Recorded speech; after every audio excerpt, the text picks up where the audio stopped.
Millionaire buys Mistress luxury gifts. With pregnant wife's money, wife makes them both pay publicly. They were the couple everyone envied, wealthy, beautiful, and expecting their first child.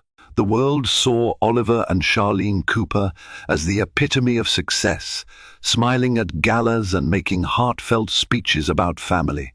Behind the scenes, however, a burning secret threatened to tear their carefully curated lives apart. Charlene's joy at soon becoming a mother was overshadowed by one devastating discovery. The luxury gifts her husband showered upon an elusive mistress were paid for with Charlene's own inheritance. Betrayal and scandal ignited a storm, and Charlene was prepared to fight back. But would she dare to expose Oliver, no matter the cost? Charlene Cooper was not just a socialite, she was the heiress to the Wilkerson real estate empire lineage that had solid footing in San Diego's property development sector for over 6 decades. The Wilkerson name was synonymous with old money, refined taste, and philanthropic work that spanned across California. Growing up, Charlene rarely heard a no. Her father, George Wilkerson, had doted on her, granting every request with a smile. Yet despite that gilded upbringing, Charlene carried a soft heart and a genuine desire to do good. When she met Oliver Cooper at a charity event in Los Angeles, their romance played out like a fairy tale. Oliver was a self-made businessman, known for an athletic build that hinted at his college football days and a confident smile that made him an instant crowd favorite. He had built a modest tech startup into a multi-million-dollar operation, impressing the city's financial elite. They fell in love fast, too fast, according to some cynics. But for Charlene, who believed in grand gestures and cosmic connections, their whirlwind engagement and wedding felt like destiny. Marriage brought new joys and new pressures. Charlene found out she was pregnant 6 months into their union. While Oliver celebrated the news publicly, calling himself the luckiest man on earth, Charlene began to notice subtle shifts in his demeanor. He worked later hours, made strange phone calls from the balcony, and sometimes disappeared for business trips on painfully short notice. Charlene's close friend, Laura S. Wilkerson, a distant cousin who had married into another wealthy family, tried warning her that something felt off. But Charlene didn't want to believe Laura's suspicions. Not Oliver, her dream man, the one who had vowed to protect and cherish her. He couldn't possibly betray her. Yet tiny fractures were starting to form. On the day Charlene's pregnancy test came back positive, Oliver had seemed distracted. The typical euphoria of an expecting father lasted mere hours before he slipped out for a supposed investor meeting. Over the next weeks, she saw less of him than ever. The staff at their Beverly Hills mansion began whispering behind her back. Charlene wasn't oblivious. She was heartbroken, but too afraid of the truth to dig deeper. It was her father's unexpected passing that truly opened her eyes. George Wilkerson's death left Charlene with a sizable inheritance, enough for Oliver to realize that Charlene's pockets were even deeper than he had initially understood. Charlene, unaware of the lurking vultures, told Oliver she had come into a great deal of wealth. She wanted to donate a portion to a charity that supported homeless pregnant women, but Oliver suggested they wait to ensure stable cash flow for upcoming expansions. It sounded wise at the time, so Charlene agreed to hold off her philanthropic dream. Still, something nagged at her. She discovered unread emails, unaccounted for expenses, and hush-hush charges on their joint account labeled under consultancy fees. Worst of all, she found receipts from high-end boutiques like Hermes and Cartier, extravagant purchases that she had no memory of, and certainly had never received. The final straw came when an alert from her bank informed her that an enormous amount had been withdrawn to pay for a penthouse lease in downtown Los Angeles. This transaction screamed secrecy, and Charlene's entire body trembled with dread. In the quiet hours of early morning, As she felt her unborn child gently kick within her, Charlene realized she could no longer turn a blind eye.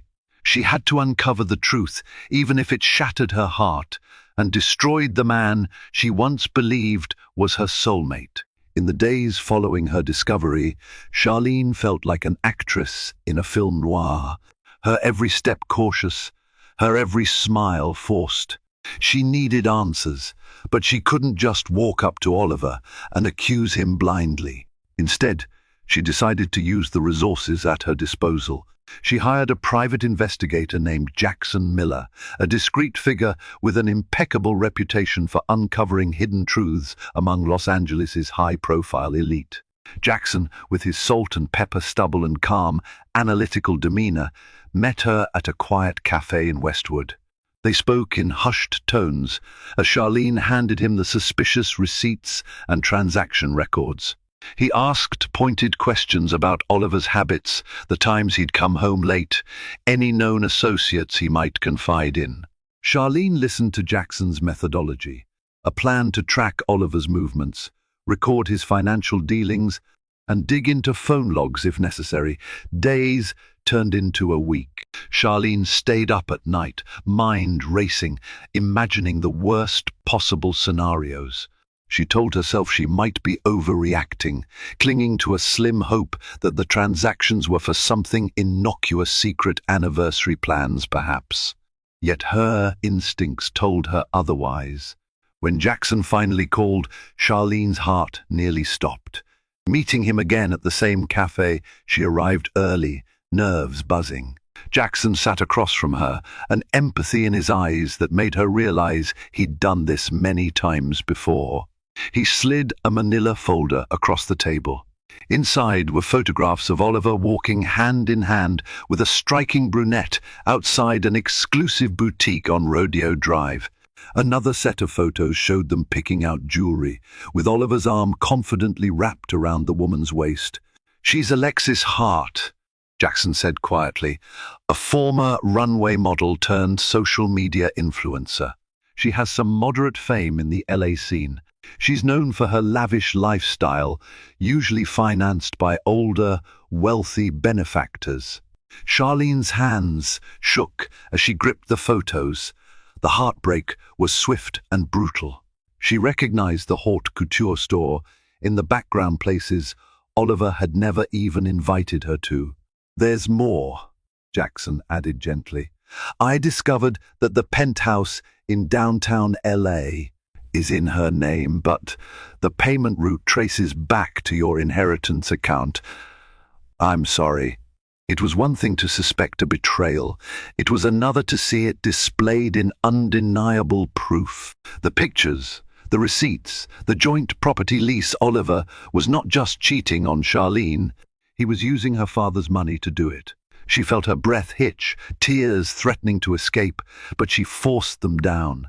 Charlene asked Jackson for everything: receipts, photos, timestamps.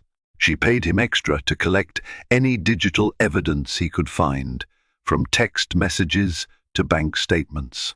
If she was going to confront Oliver, she wanted an unassailable arsenal of facts. As she left the cafe, Charlene thought about her unborn child, the life forming within her. She recalled the day she had told Oliver the news. He had seemed so excited, so genuinely happy, yet how quickly that joy was overshadowed by this shameless affair. She realized she was no longer just a spurned wife. She was about to be a mother, and everything in her screamed that she had to protect her child from the toxic lies. Oliver brought into their home. That evening, Oliver returned late again. Charlene feigned sleep, carefully controlling her breathing so he wouldn't notice her tears or the heartache searing through her. As he tucked himself into bed, she felt the mattress shift with his weight, a weight that now felt heavier than ever. Deep inside, a new resolve began to form. Charlene would do whatever it took to ensure that justice was served, and she wasn't afraid to make it public if need be. Each passing day, the tension in the Cooper household intensified. Oliver acted more brazenly, sending text messages in Charlene's presence stepping out for phone calls he labeled as urgent investor matters. A lesser woman might have confronted him immediately, brandishing evidence. But Charlene was no novice to power plays and feuds. She had observed enough corporate tussles in her father's company to know that timing was everything. In her father's study, a room lined with leather-bound books and old trophies, Charlene prepared her own strategy. Late one night, she laid out the evidence Jackson had collected, timelines, photos, and the sickening bank statements. She studied them like a general planning for war. She made sure to store duplicates safely with Laura Wilkerson, her trusted cousin, in case Oliver discovered her plans. Ironically, Oliver's behavior grew kinder during the day, as though he sensed her withdrawal. He started bringing her roses in an attempt to mask his guilt, or maybe to maintain the facade. He accompanied her to a routine prenatal checkup for the first time in weeks, acting every bit the devoted husband. The nurses at the clinic cooed over how lucky Charlene was to have such a supportive partner. The bitterness in her throat made it hard to swallow. One evening, Oliver suggested they dine at Spago in Beverly Hills, a place they often frequented during their courtship. Charlene agreed, thinking it might provide an opportunity to gauge his reactions. The hush of the Michelin-starred restaurant, the attentive waitstaff, and the candle-lit ambience all felt dreamlike. But beneath the surface, Charlene's anger simmered. Over foie gras and a meticulously prepared lamb dish, Oliver tried to discuss baby names. Charlene forced a smile, swirling her sparkling water while he sipped a vintage red. She asked him if everything was all right at work, if finances were stable. Oliver hesitated, quickly reassuring her that his tech ventures were thriving. "So we're still set on donating to that shelter project, right?" Charlene ventured, referencing her desire to support homeless, pregnant women. He coughed, face tight. "Yes, of course, but let's hold off until next quarter. I just need to ensure certain expansions go through." Charlene simply nodded, absorbing this new wave of deception. Her father's inheritance was being siphoned for Alexis Hart's penthouse and expensive tastes, yet Oliver continued to manipulate her philanthropic dreams. Back home, he went straight to shower, leaving his phone unlocked on the kitchen counter. Charlene's heart pounded. She told herself she wasn't the type to invade privacy, but the truth was already out there. She was dealing with a man who had no qualms betraying her. Nerves tense, she picked up the phone, scrolling through messages. Most were harmless business chats, but one thread stood out: Alexis. She opened it, scanning a conversation that made her stomach twist. Alexis bragged about their penthouse, how the city view from the balcony at dawn was worth every cent, how she'd love a new Chanel bag to match the latest couture she'd posted on Instagram. Oliver's replies were full of heart emojis and promises to fulfill her every desire. A wave of nausea overtook Charlene, more intense than any pregnancy sickness she'd felt before. She barely managed to exit the screen and place the phone back before Oliver emerged. He kissed her on the cheek, his lips cold to her now. All she could do was force a painfully fake smile and wait for the next move. That night, sleep evaded her. Memories of happier times replayed in her mind, their honeymoon in Bora Bora, dancing under the stars at a friend's wedding, the day. Oliver surprised her with breakfast in bed just to see her smile. She clung to these fleeting good memories, mourning the reality that such love was probably never real to begin with. But she also felt the shift in her soul.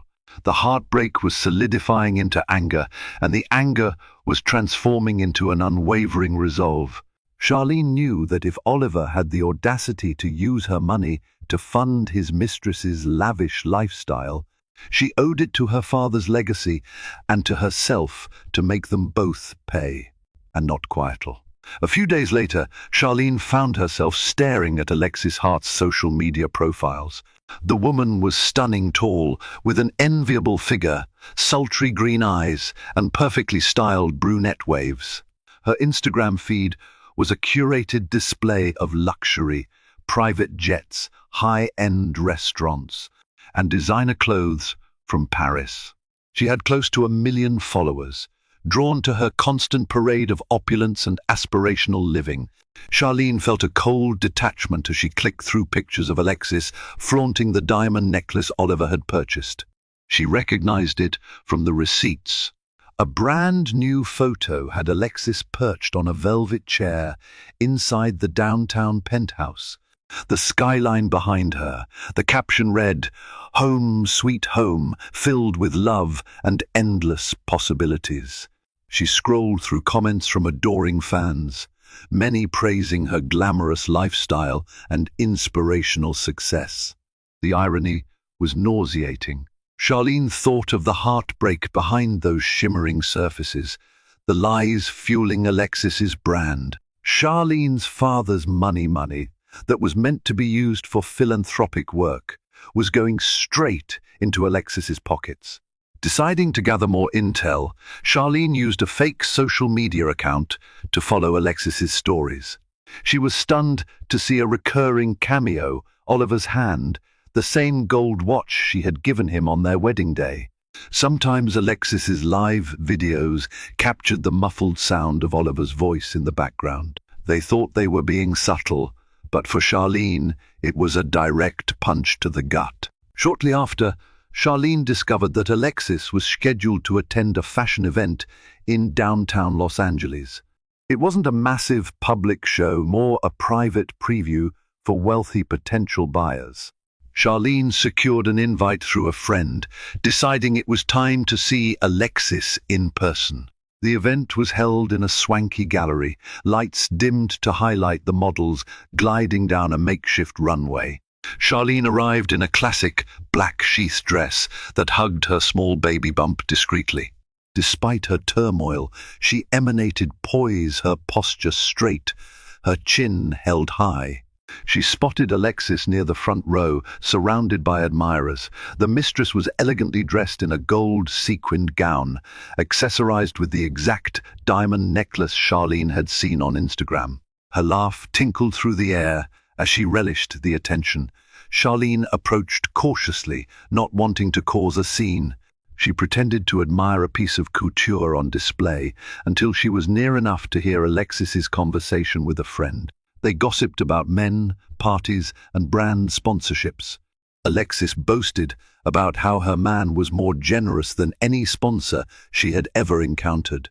Charlene's stomach twisted in revulsion, but she maintained her composure. One glance at Alexis's face, and Charlene felt an overwhelming wave of empathy for herself, for the unborn baby, for the life she had believed in. Alexis, for all her glamorous facade, seemed cunning, but not necessarily formidable. She was a symptom, not the root cause. Charlene's ire was saved mostly for Oliver, the man who had orchestrated this entire betrayal.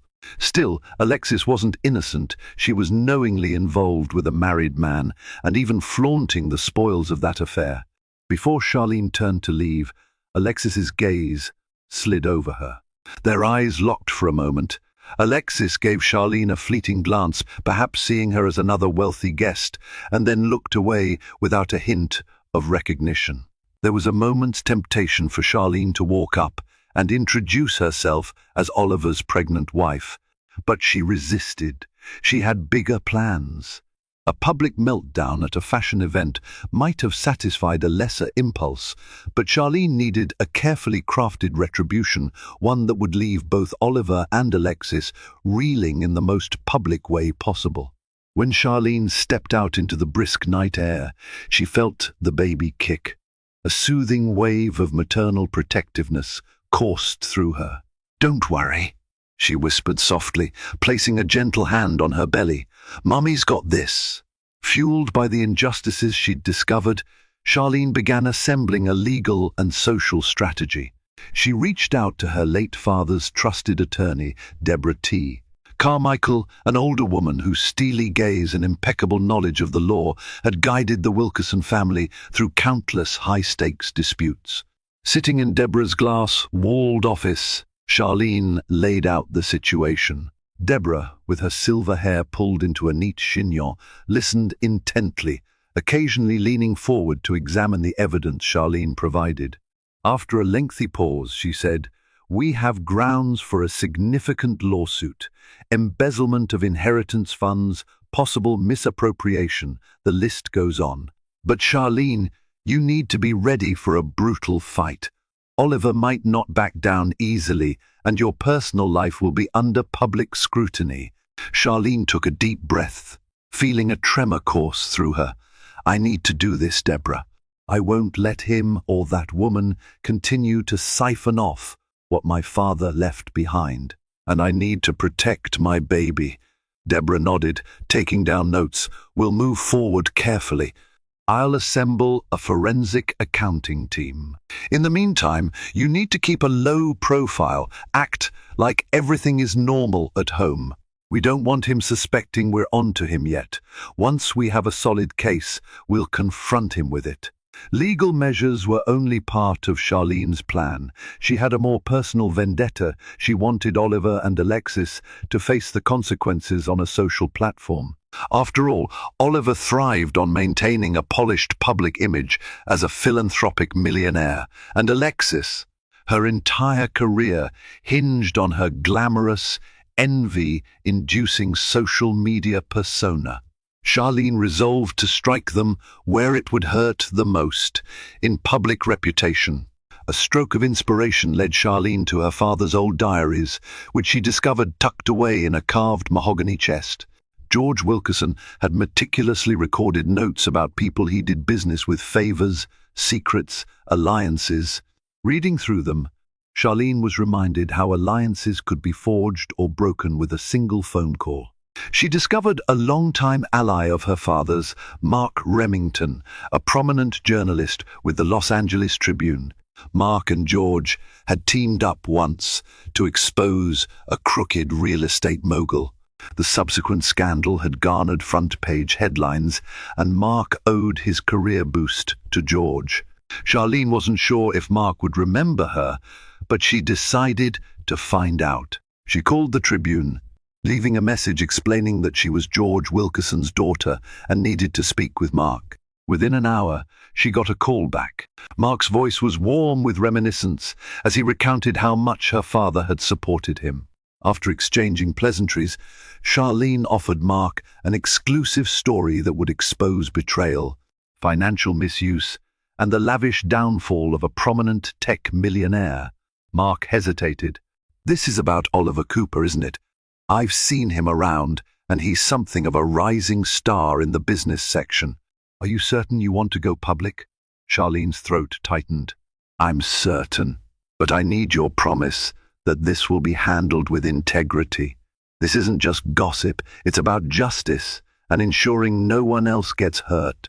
Mark agreed to meet in person, requesting a time and place. They settled on a discreet cafe near the Tribune's office. As Charlene hung up, she felt a surge of adrenaline. It was one thing to plan revenge quietly, but quite another to involve a well-known journalist who had the power to break a career. In those days of preparatory hush, Charlene found small comfort in her unborn child's growing kicks. She allowed herself moments of calm, sometimes drifting to the nursery she had started decorating. She would stand there in the soft glow of pastel paint, letting her imagination wander to a future free from Oliver's deceit. Yet every time she saw Oliver, her resolve hardened. One late night, she heard him chatting on the phone in hushed tones, finishing with "I miss you too," before ending the call. The next morning, he cheerfully asked if she needed anything for her prenatal vitamins. The audacity left her speechless, but it also reaffirmed her mission. She would not remain a helpless victim. Oliver Cooper was not a man who ever considered himself the villain. Born to modest means in Sacramento, he had clawed his way up, starting with a partial football scholarship that got him through college. When an injury ended his sports dreams, he discovered a knack for sales and networking. He joined a tech startup, impressing investors with his bold pitches and near-fearless approach. Over time, he built his own enterprise, Cooper Innovations, attracting venture capital, forging partnerships, and eventually becoming a darling of the tech press. He prided himself on defying expectations. To Oliver, life was a game of strategy, and he believed that moral lines were negotiable if the end justified the means. Meeting Charlene Wilkerson seemed like the perfect alignment of business and pleasure. He was genuinely drawn to her kindness and sophistication, but he was also captivated by the resources she possessed. Their relationship skyrocketed his social standing. Her father's connections opened doors that would have remained locked for years. However, Oliver's appetite for success proved insatiable. He was enthralled by the power he wielded and the attention he could command, especially from women who admired his status. The day he set eyes on Alexis Hart at a high-end nightclub, desire and opportunity collided. He was bored with the predictability of marriage, or so he told himself, and Alexis represented the spark he craved. But Alexis demanded more than mere attention. She wanted designer bags, exclusive penthouse living, and the feeling of being kept by a wealthy lover. Initially, Oliver believed he could handle the financial burden. His ventures were doing well, after all. But soon, Alexis's cravings escalated. She wanted a place bigger than her old condo. She wanted jewelry that would stand out on her Instagram feed. Oliver found ways to sneak money out of joint accounts, forging invoices and funneling funds. When the news of Charlene's inheritance landed, Oliver saw a stopgap solution to maintain Alexis's extravagant tastes until he could close a few major tech deals. It was a gamble, but in his mind, he had it under control. He had no qualms about forging Charlene's signature on certain transactions or convincing her that the funds were tied up in essential expansions. He believed Charlene would never suspect. She was gentle, trusting, and occupied with her pregnancy. Little did he know, behind Charlene's calm demeanor lay the iron will of George Wilkerson's daughter. One afternoon, as he sipped a whiskey at a private lounge, Oliver scrolled through Alexis's latest Instagram photos. His chest puffed with pride at the thought of having such a dazzling woman by his side, albeit in secret. Alexis's messages demanded a new Hermes Birkin bag she had spotted. Oliver texted back with reassurance, hoping she'd remain satisfied for a while longer. Within a few minutes, Charlene called. Oliver almost didn't answer, but something in her voicemail, "We need to talk about something important," made him pick up. She requested he come home early for dinner, sounding sweet yet firm. Oliver felt a prickle of uncertainty. Charlene rarely insisted on altering his schedule, but he brushed it off, thinking perhaps she wanted to share some baby-related development. Oliver had no clue that the carefully laid trap was about to snap shut around him. He still believed he was the master of his own destiny, orchestrating two separate worlds without consequence. What he failed to realize was that his illusions were hanging by a thread, and Charlene held the scissors. Charlene decided the moment had come to set her plan in motion. With Deborah T., Carmichael's legal advice, and the mountain of evidence courtesy of Jackson Miller's investigations, she was ready to confront Oliver. She'd been hiding her fury behind sweet smiles for too long, and every day that passed felt like a betrayal of her own soul. It was a Monday evening when Oliver walked into their Beverly Hills mansion, expecting a quiet dinner. Instead, he found Charlene sitting in the living room, dressed in a simple but elegant navy blue blouse, her hair pulled back, her expression unreadable. On the table before her lay two neatly stacked piles of papers and a laptop. Oliver frowned, loosening his tie. "What's all this?" he asked, forcing a chuckle. "You look serious." Charlene gestured for him to sit. "We need to talk, Oliver. Please." He obliged, though she could see the flicker of unease in his eyes. Charlene opened the laptop, revealing photos of Oliver and Alexis shopping together, arms wrapped intimately. A slideshow advanced to screenshots of text messages, receipts from her inheritance account, and, finally, the penthouse lease documents. She didn't have to say a word. The evidence spoke for itself. Oliver's face went pale. He attempted a laugh, nervous and hollow. What is this? Where did you get these?" Charlene's voice was steady, surprising even herself. "That's not the question you should be asking. You should be asking why you thought you could use my father's money to fund your mistress's lavish lifestyle." Oliver blanched, standing up in an attempt to regain control. "Let's calm down. This is a misunderstanding." Charlene rose too, a hand instinctively resting on her pregnant belly. "Don't you dare feed me that lie. I've traced every cent you took from my inheritance. I've hired a private investigator. My lawyer, Deborah Carmichael, has drawn up the legal consequences of your actions. Everything is right there." She pointed at the second stack of documents that outlined a potential lawsuit for fraud, embezzlement, and breach of trust. Oliver tried to speak, but he choked on his words, finally managing a feeble apology. "I never meant to hurt you. I just needed time. I was going to replace the money." His excuses sounded pitiful, even to himself. Charlene's eyes flashed with anger. "My father's money was meant for charity, Oliver. And if that wasn't enough, you brought another woman into our marriage. I'm pregnant with your child, and this is how you repay me." He stepped forward, arms outstretched, but Charlene recoiled. "Don't," she warned, her tone sharper than ever before. For a moment, guilt and panic flooded his face. He started to stammer. "We can fix this. I'll leave her, pay you back. It was just a mistake, a fling." Charlene's hollow laugh cut through his words. "A fling that cost me millions of dollars and my trust. Don't you dare trivialize this." Oliver looked around helplessly, scanning the room like a trapped animal.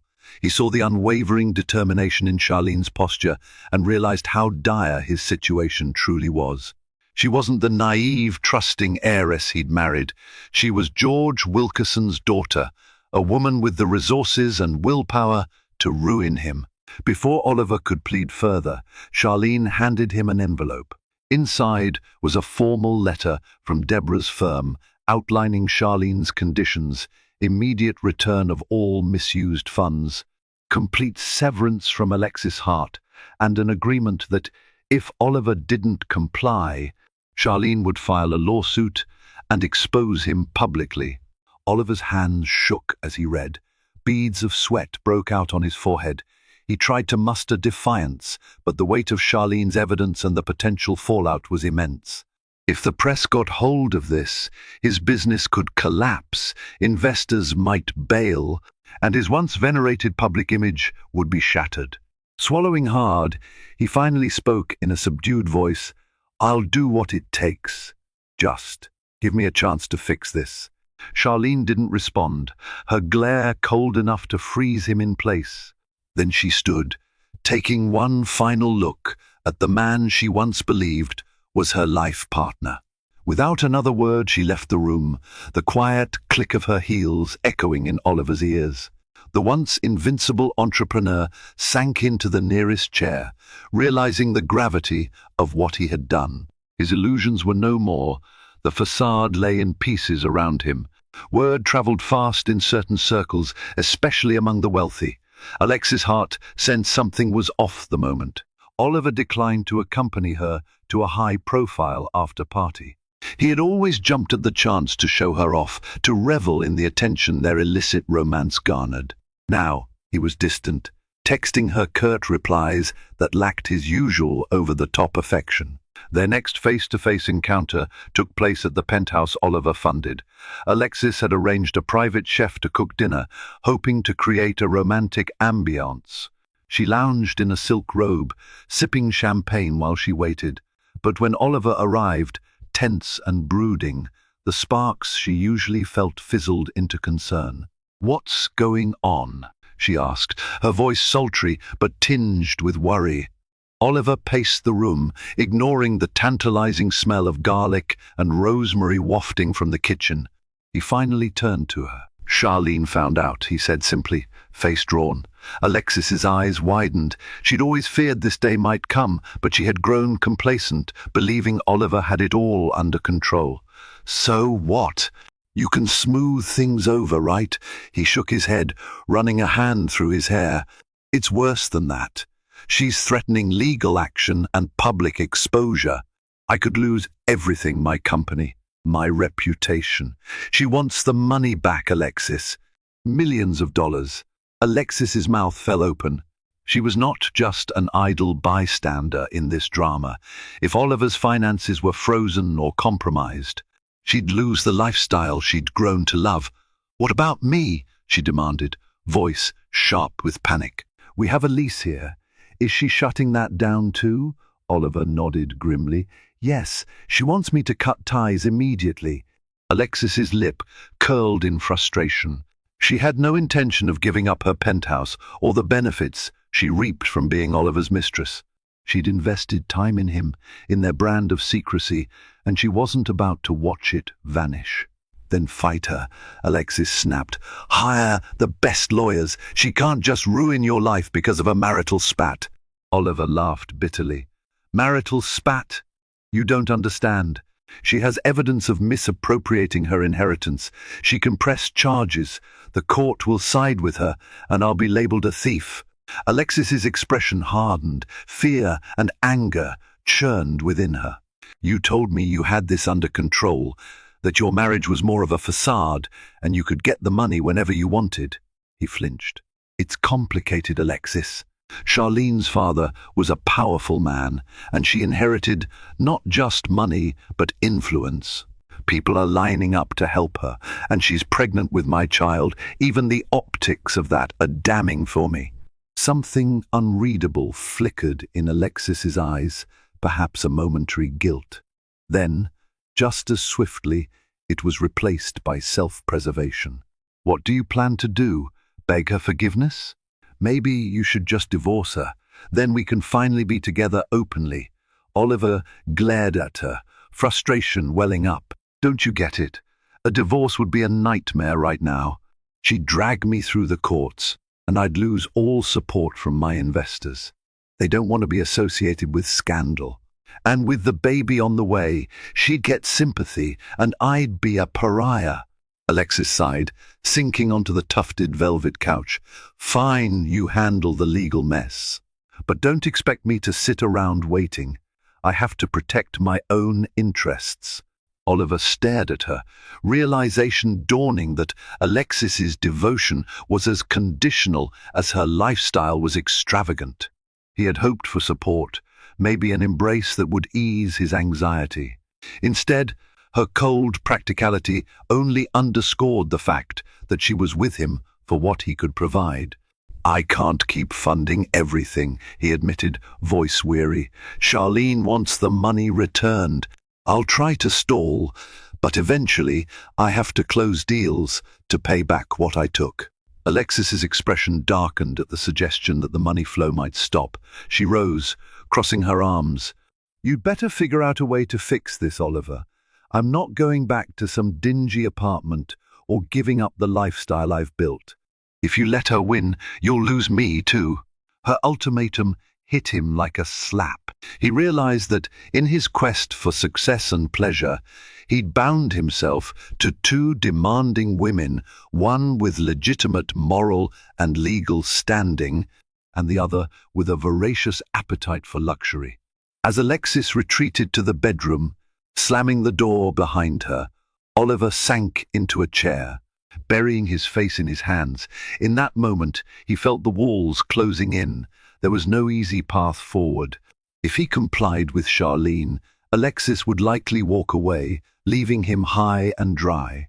If he fought Charlene, he risked public disgrace and possible legal ruin. Faced with these impossible choices, Oliver finally understood that his empire built on lies and grand illusions was on the brink of collapse. While Oliver floundered, Charlene assembled a circle of support that fortified her resolve.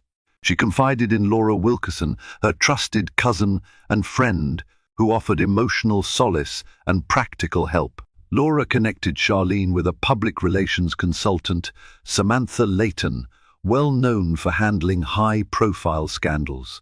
Samantha had a polished demeanor, her every word measured as she addressed Charlene's concerns in her sleek downtown office.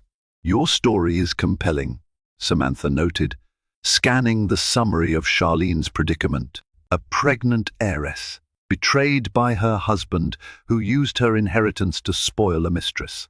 It's headline gold, but we must manage the narrative carefully, or it could spiral out of control. Charlene nodded. "I don't want to be seen as vindictive, but I need justice, and I won't stand by while my father's legacy is exploited for someone else's greed." Samantha offered a small smile. "Understood. We'll position you as a woman standing up for her unborn child's future and safeguarding charitable interests. This is about more than revenge, it's about principle." Meanwhile, Deborah Carmichael was finalizing the legal angle. She arranged a meeting with Oliver's lawyers to present Charlene's demands: immediate repayment of the stolen funds, a transfer of any assets purchased with her inheritance back to her name, and a formal separation agreement that protected Charlene from any further financial wrongdoing. If Oliver refused, a lawsuit would proceed. Charlene was also preparing for her clandestine meeting with Mark Remington, the journalist. She knew that if Oliver tried to strong-arm her or manipulate public sentiment, she would have an ally in the press. Late one afternoon, she slipped on a simple beige trench coat, pulled her hair into a low ponytail, and headed to a small cafe near the Los Angeles Tribune's office. Mark Remington was already seated at a corner table, nursing a cappuccino. He stood when he saw her, greeting her with a warm handshake. Charlene recognized the lines of age and experience around his eyes, a testament to his years in investigative journalism. They spoke in subdued tones, Charlene handing him sanitized versions of the evidence photos, financial documents, text message screenshots. Mark skimmed through them, occasionally raising an eyebrow. "This is thorough," he remarked. "If this goes public, Oliver Cooper's reputation will take a massive hit, possibly irreversible." Charlene exhaled shakily. "I'm aware. I don't relish destroying him, but he left me no choice. I won't let him or his mistress keep benefiting from my father's legacy." Mark leaned in, eyes earnest. "I'll do this story justice. I owe your father a lot, and I respect you for how you're handling this. Just be prepared. Once it's out there, you can't control every headline." Charlene nodded. She knew the risk, but it was one she was willing to take. In the days that followed, Charlene continued her routine as if nothing were amiss.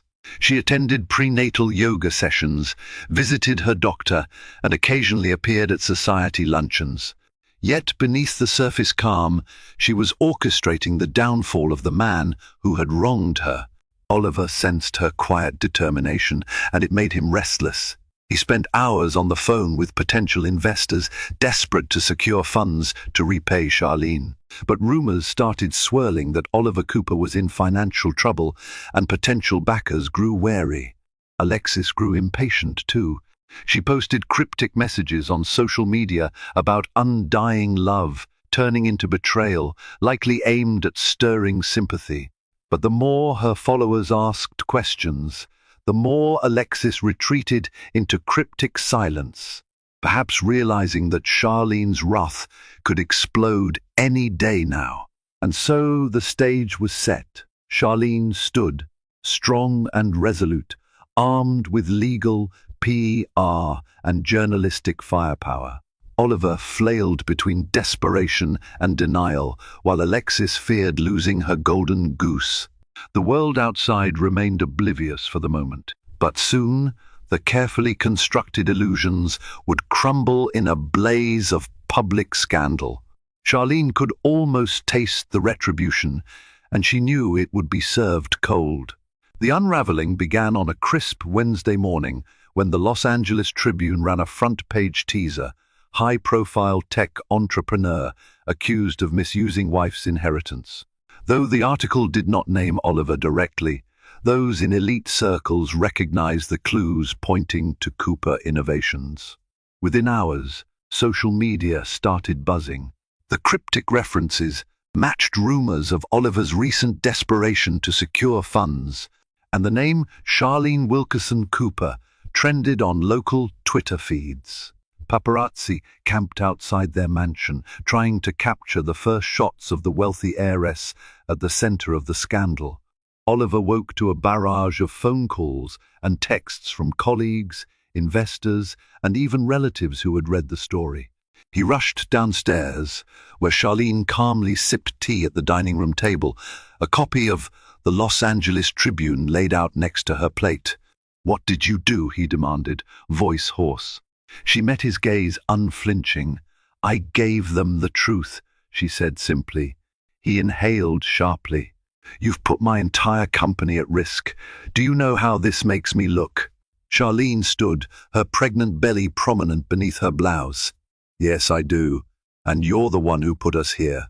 Now it's time to face the consequences." Oliver shook his head in disbelief. Before he could say more, his phone rang again. He retreated to his study, slamming the door behind him. Charlene could hear his muffled voice, shouting something about media spin and damage control. By midday, a second wave of online articles appeared, some even naming Alexis Hart as a possible mistress. Alexis's Instagram followers flooded her posts with questions. Instead of responding, Alexis turned off comments, fueling further speculation. Soon, national gossip columns picked up the story, hungry to showcase a salacious tale of betrayal and scandal. Charlene's phone buzzed incessantly with messages of support from friends and family, plus the occasional harassing call from curious strangers. Laura Wilkerson came by to check on Charlene, offering to help manage the chaos. Meanwhile, Samantha Layton, Charlene's PR consultant, was busy issuing statements. Mrs. Cooper prioritizes her unborn child's well-being and is cooperating fully with legal proceedings to reclaim misused funds. She remains committed to charitable initiatives, despite the challenging circumstances. Investors in Cooper Innovations began to panic. Some threatened to pull out if Oliver did not address the allegations immediately and clear his name. Desperate to salvage his company, Oliver arranged a press conference for the following day at a luxury hotel in downtown Los Angeles. Charlene stayed silent that evening, ignoring Oliver's attempts to discuss strategy. She retired to the nursery, gently running her hands over the crib she had picked out weeks ago, her mind replaying the chain of events that led them to this precipice. Though she felt a twinge of sorrow for the public nature of the scandal, her conviction held firm Oliver had to be held accountable. That night, the media frenzy exploded. Popular talk shows hosted panels discussing the riches to rags angle, speculation about prenups, and the morality of Oliver's actions. On one late-night show, a comedian quipped, "Misusing your pregnant wife's inheritance to fund a mistress?" In L.A., that's like trying to swim with sharks while bleeding. Bad idea.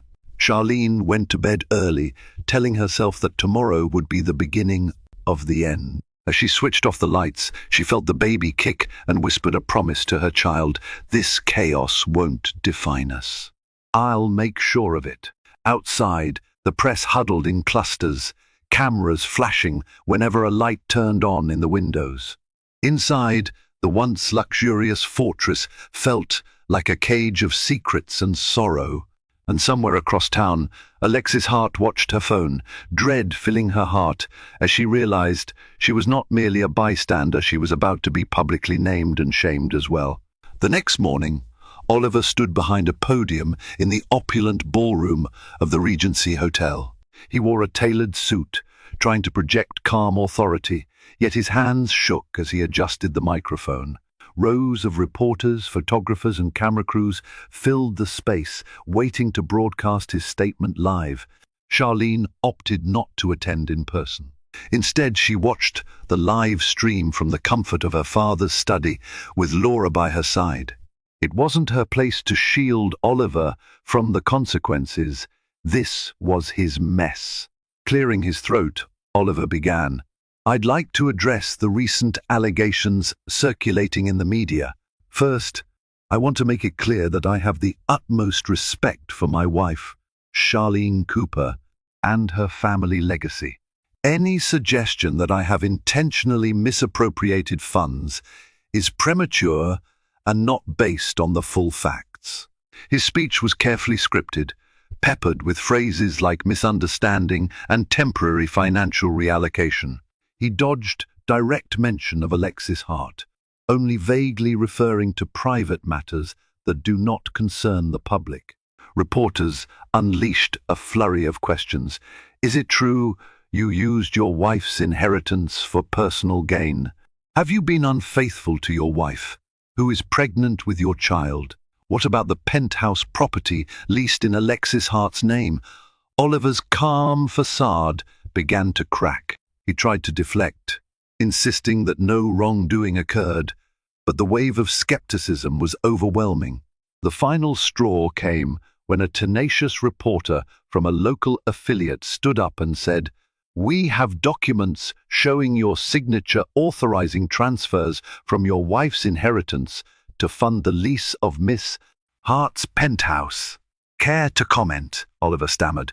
The entire ballroom seemed to collectively hold its breath.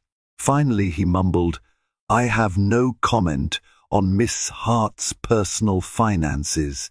Camera shutters clicked frantically, capturing the moment. Online, viewers mocked him on social media for his non-denial. Memes sprouted, picturing Oliver's sweaty brow next to the tagline, "No comment." From the study, Charlene watched, feeling an odd mix of triumph and sadness. This was the father of her child, after all, and seeing him humiliated publicly was bittersweet. But she reminded herself of the betrayal, the stolen money, and the mistress. Actions had consequences, and Oliver was finally facing his. After the press conference, Oliver fled the hotel amidst jeering questions. His phone lit up with missed calls and messages from business partners. He tried calling Charlene, but she didn't pick up. When she finally checked her messages, there was one tearful voicemail from Oliver, begging for a chance to talk. She ignored it, letting her lawyer Deborah handle all formal communications. News coverage that evening was brutal, with every network dissecting Oliver's shaky performance. Some panelists predicted a swift downfall for Cooper Innovations. Stocks tied to his ventures took a hit as anxious investors bailed. Meanwhile, tabloids emblazoned images of Alexis, dredging up her modeling past and speculation about her connection to Oliver. At a small bar on the outskirts of town, Alexis Hart watched the broadcast with a sinking feeling. A friend tapped her shoulder sympathetically, but Alexis shrugged it off, her mind whirling. She realized her chance of forging a respectable public image was slipping away. She cursed Oliver for his failure to control the narrative. In the hours that followed, Charlene received a supportive call from Mark Remington at the Los Angeles Tribune. "Well, that was quite the show," he remarked. "Are you satisfied?" Charlene sighed. "It's not over yet, but this is the start of him taking responsibility. Thank you for exposing the story with integrity, Mark." He wished her well, and Charlene ended the call, sinking back into the leather chair in her father's study. Laura squeezed her hand, offering a gentle smile. "You did the right thing," Laura said. "Your father would be proud." Exhausted, Charlene allowed herself a rare moment of vulnerability. She knew she was forever changed by this ordeal. But as she stroked her belly, she silently vowed that her child's life would be built on honesty, love, and dignity, everything Oliver had so woefully betrayed. In the wake of Oliver's disastrous press conference, Alexis Hart found herself at the center of a spiraling scandal. Hounded by trolls and abandoned by sponsors, she hid in the penthouse, watching her once glamorous life crumble. She repeatedly called Oliver, but he offered no solutions. His resources were now diverted to crisis management. Desperate, Alexis agreed to an exclusive tabloid interview, hoping to salvage her reputation. Her plan backfired spectacularly. She stumbled over her lies, contradicting herself on camera and exposing how deeply she'd known about Charlene's inheritance. The public turned on her, mocking her attempts at portraying herself as a victim. Brands cut ties, and her agent dropped her altogether. Realizing she had lost her golden ticket, Alexis packed up the designer items Oliver had bought her. With a final, scornful text to him, "I'm done. Good luck with your mess." She fled Los Angeles, leaving behind a ruinous legacy as the mistress who fell from grace. With Alexis gone, Oliver found himself cornered, facing a wife armed with an army of attorneys and a brewing lawsuit that threatened to dismantle his entire empire. Deborah T. Carmichael finalized the formal complaint, detailing every instance of financial misappropriation. The documents demanded full restitution, punitive damages, and legal fees. Charlene sent Oliver a final ultimatum through Deborah: settle out of court under these terms or face a very public trial. The settlement terms included: 1. Immediate transfer of any remaining misused funds back to Charlene's account. 2. Liquidation of certain Cooper Innovations assets to repay her inheritance. 3. A public apology and acknowledgement of wrongdoing. 4. An agreement that Charlene would maintain full custody of their unborn child, with Oliver having supervised visitation unless future court orders stipulated otherwise. Oliver balked at the custody demand, but even he recognized he had no leverage left. His name was mud in the media, investors were distancing themselves, and every day brought new rumors about potential lawsuits from minority shareholders who felt misled. At a final negotiation session, Oliver arrived looking haggard, dark circles under his eyes. His once confident posture deflated. Charlene sat across a mahogany table, Deborah by her side. The tension in the air was palpable. "What do you want from me?" Oliver asked, voice hollow. "My company is in shambles. I can't magically produce millions overnight." Charlene stared at him, remembering the charming suitor who once vowed eternal devotion. That man was gone, replaced by a shell. "Figure it out," she replied coldly. "Sell your shares. Downsize operations, do whatever it takes. I'm not responsible for your choices." Oliver's eyes flickered with a mixture of shame and desperation. He turned to Deborah, attempting to negotiate the custody terms, but Charlene stood firm. "My child will not be subjected to your toxic lifestyle. Earn the right to be in their life again." Deborah slid the settlement papers across the table. Oliver took a shaky breath and scribbled his signature. The weight of finality descended on the room. From her seat, Charlene tried to steady the tremor in her hand. She had envisioned a different future, a family united, love thriving, but life had taken a cruel turn. Outside the firm's office, paparazzi snapped photos, capturing Oliver's defeated expression. He muttered a short no comment before ducking into a waiting car. Charlene followed after some moments, her composure intact.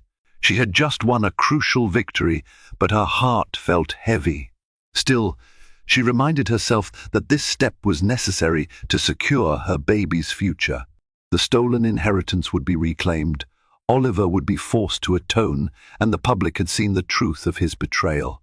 As the legal dust began to settle, Charlene could see the road ahead, one that involved single motherhood, healing, and rebuilding her life free from deceit. Now only the final chapter remained, turning this painful saga into something meaningful, not just for her, but for the causes her father cared about. Charlene intended to ensure that out of the ashes of this scandal, a brighter, more hopeful legacy would shine. With the legal battles behind her, Charlene left the Beverly Hills mansion, unable to face its haunting memories. Instead, she found comfort in a smaller Ocean View penthouse. There, she poured her reclaimed inheritance into something meaningful, the George Wilkerson Sanctuary for Mothers. Housed in a restored downtown building, it offered safe shelter, medical care, and job training for expectant women in need. At the sanctuary's opening ceremony, Charlene stood before a modest crowd. Months of scandal and heartbreak had led her here, but she felt more empowered than ever. She publicly honored her late father's legacy, vowing that the foundation would extend hope to those most vulnerable. Oliver Cooper, left reeling by his downfall, sold off parts of Cooper Innovations to repay what he'd taken. He sent Charlene a letter admitting regret and asked to see their child someday. She didn't respond immediately. Trust would take time to rebuild, if ever. Eventually, Charlene welcomed a healthy baby girl, Georgina, named after her father. Holding her daughter in the hospital's soft morning light, Charlene was filled with renewed hope. She had survived betrayal and public scrutiny, emerging with a clear purpose to raise her child in a world guided by honesty, compassion, and her father's enduring spirit. And so ends the tumultuous tale of wealth, betrayal, and justice. Charlene's world was turned upside down when her husband, Oliver, funneled her inheritance into a luxury lifestyle with his mistress, Alexis. Yet, through heartbreak, legal warfare, and a media storm, Charlene found her resolve. She reclaimed not just her father's legacy, but her own power and dignity. Oliver and Alexis paid the ultimate price, public humiliation and shattered reputations, forced to face the consequences of their selfish desires. Charlene emerged stronger, dedicating her restored fortune to a cause that honored her father's memory. Even as a single mother, she found purpose in nurturing new life, her baby girl, Georgina, and helping vulnerable mothers in need. This story reminds us that while betrayal can strike like a thief in the night, resilience and truth can vanquish even the darkest lies. If you found this real-life drama gripping, please like, share, and subscribe to support more captivating stories on this channel. Share Charlene's journey, and let's inspire others to stand up for justice. Your support helps us continue creating compelling content. Millionaire sees his pregnant ex-wife collapse on the street. What happens next will shock you. The streets of Manhattan buzzed with life, the symphony of horns, chatter, and hurried footsteps weaving the usual fabric of the city. James Caldwell strode purposefully down Fifth Avenue, his tailored suit and polished shoes a testament to the empire he had built. The cold wind bit at his face, but he barely noticed, his mind preoccupied with numbers and contracts. He glanced at his watch, a pristine Rolex, and noted he was ahead of schedule for his next meeting. Despite the sheen of success that surrounded him, there was a hollowness in James that even he struggled to define. It was the kind of emptiness that crept into quiet moments, the ones when the world stilled, and his thoughts became inescapable. For years he had chalked it up to the cost of ambition, a price he had willingly paid. Yet, recently, it felt less like a cost and more like a chasm swallowing him whole. He paused at the corner of Madison Square Park, allowing a stream of pedestrians to pass. His gaze drifted across the park's landscape, the bare trees stark against the grey winter sky. And then he saw her. A figure stumbled near the park bench, clutching her side as she crumpled to the ground. It was a scene most might overlook in the city's chaos, but James felt an inexplicable pull. his breath caught in his throat as he moved closer, his heart pounding for reasons he couldn't yet understand.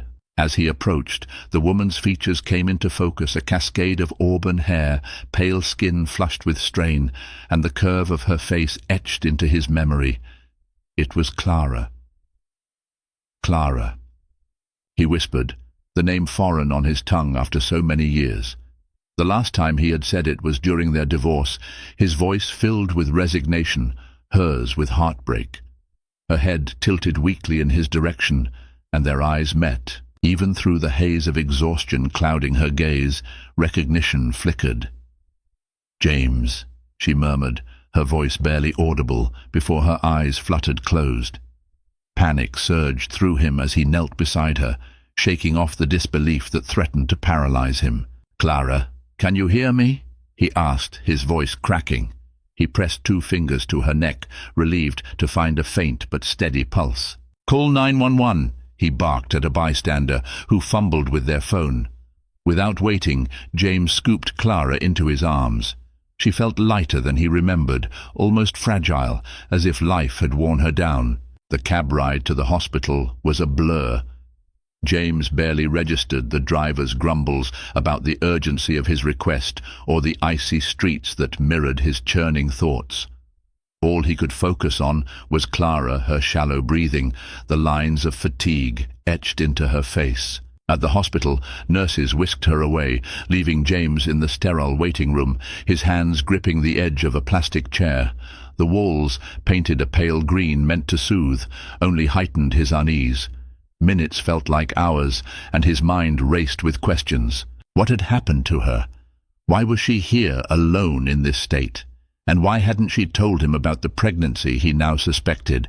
When the nurse finally emerged, James rose so quickly he nearly knocked over his chair. "How is she?" he asked, his voice sharper than intended. "She's stable," the nurse replied. "She's exhausted and dehydrated, but she and the baby are going to be okay." The words hit him like a freight train. "Baby." His mind reeled as he tried to process the revelation. Clara, pregnant, and with no one by her side? The nurse's next words broke through his thoughts. "She's asking for you." James entered the room cautiously, the soft beep of monitors and the hum of fluorescent lights amplifying the tension. Clara lay propped up on the hospital bed, her eyes half open. She looked at him with a mixture of relief and apprehension, her hand instinctively resting on her swollen belly. "I wasn't expecting you," she said weakly, her voice tinged with both vulnerability and defiance. James hesitated, the weight of their history pressing down on him. He moved to the chair beside her bed, sitting down slowly. "I wasn't expecting to find you like this," he replied, his tone softer than he intended. Clara's lips curled into a faint smile, but it didn't reach her eyes. "Life has a way of surprising us, doesn't it?" James nodded, unable to tear his gaze from her. He had faced boardrooms filled with skeptics and investors demanding answers, but here, in the presence of the woman he once loved, he felt utterly unprepared. "You should have told me," he said finally, his voice barely above a whisper, "about the baby. About everything." Clara's hand tightened around the blanket, her eyes clouding with emotion. "And what would you have done, James? Put me on your to-do list? Schedule a meeting to discuss it between mergers and acquisitions?" Her words stung, but he knew they were deserved. James leaned forward, his elbows resting on his knees. "I don't know what I would have done," he admitted, "but I would have been there." For a moment, silence stretched between them, filled only by the steady rhythm of the heart monitor. Finally, Clara sighed, her expression softening. "Maybe I didn't want you to be there, not then. But now I don't have a choice." James reached out, his hand hovering over hers, before finally settling on the edge of the bed. "You do have a choice, Clara," he said, his voice steady. "And so do I." Her eyes met his, searching for the sincerity she had once doubted. In that moment, something shifted between them, not forgiveness, not yet, but a fragile thread of understanding. And for the first time in years, James felt a spark of hope. The sterile hum of the hospital lingered in the air as James sat by Clara's bedside, watching the faint rise and fall of her chest.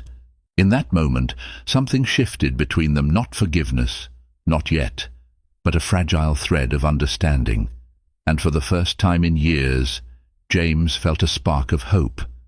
The sterile hum of the hospital lingered in the air as James sat, but the room was eerily quiet, save for the soft beeping of the heart monitor.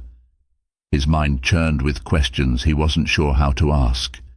He hadn't been this close to Clara in years, yet the weight of her presence felt as familiar as it was foreign. Clara stirred, her fingers twitching slightly against the hospital blanket. James straightened in his chair, his heart pounding as her eyes fluttered open. The light overhead cast a faint glow across her face, highlighting the shadows under her eyes and the fragile curve of her cheekbones. She looked like she carried the weight of the world and more. "James," she murmured, her voice barely audible. "I'm here," he said quickly, leaning forward. "How are you feeling?" She blinked slowly, as if piecing together her surroundings. "Like I've been hit by a freight train," she replied, her dry humor still intact despite her condition. A small, relieved smile tugged at James's lips, but it vanished as his gaze drifted to her belly.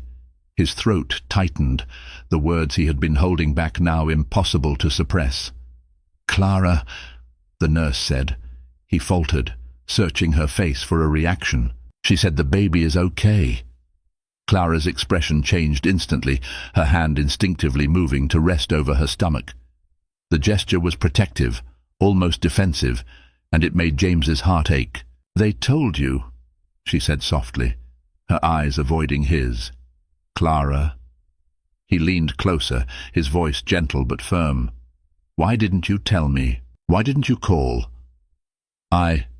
His voice broke slightly, and he forced himself to steady it. "I should have known." Clara let out a quiet sigh, her fingers lightly tracing the edge of the blanket. "It wasn't that simple, James," she said finally, her tone weary. "We weren't exactly in a place where I could just pick up the phone and say, 'Hey, by the way, I'm pregnant.'"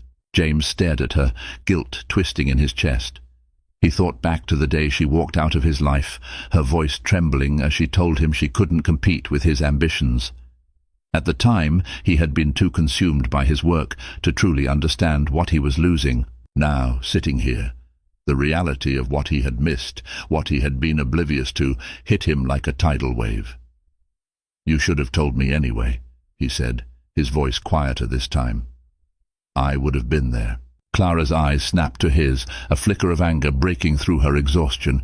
Would you really have been there, James? Or would you have sent a check and gone back to your board meetings? The accusation stung because it wasn't entirely untrue. The James of 5 years ago might have done exactly that, convincing himself it was the best way to provide for her. But now, seeing her here, vulnerable and carrying his child, he realized how hollow such a gesture would have been. "I don't know what I would have done then," he admitted, his voice tinged with regret. "But I know what I want to do now." Clara studied him, her expression unreadable. The tension in the room was palpable, a silent battle of wills between two people who had loved deeply and lost just as profoundly. Finally she looked away, her fingers curling tighter around the blanket. "I didn't want you to feel obligated," she said after a long pause. "I've made it this far on my own. I've handled everything, or at least I thought I could." James felt a pang of sadness as he noticed the crack in her voice, the unspoken struggles she had endured alone. "You shouldn't have had to," he said softly. "Not alone." "Clara, this is my responsibility too." Her gaze returned to him, softer this time but still cautious. "And what does that mean, James? Are you planning to swoop in and fix everything? Buy your way into being part of this?" The words were sharp, but they weren't meant to wound. James could see the fear behind them, fear of being let down again, of opening herself up only to be hurt. He couldn't blame her for that. "No," he said firmly. "I don't want to buy anything. I just want to be here. For you, for the baby, for whatever you need." Clara's expression wavered, and for a moment James thought she might shut him out again. But then she sighed, the fight in her eyes giving way to something more vulnerable. "I don't know if I can trust you, James," she admitted quietly. "Not yet. I understand," he replied, his voice steady. "But let me prove it to you. Let me be here this time." The silence that followed felt heavy, but not uncomfortable. It was the kind of silence that spoke of things left unsaid, of wounds slowly beginning to heal. Finally, Clara nodded, the smallest of gestures, but it was enough to give James hope. He didn't expect forgiveness overnight, but for the first time in years, he felt like they were taking a step, however small, in the right direction. As the tension eased, a nurse entered the room with a clipboard. "We'll need to run a few more tests to make sure everything's on track," she said. "It might be a while." James stood, stepping aside but not leaving. "I'll wait," he said, meeting Clara's eyes briefly before turning back to the nurse.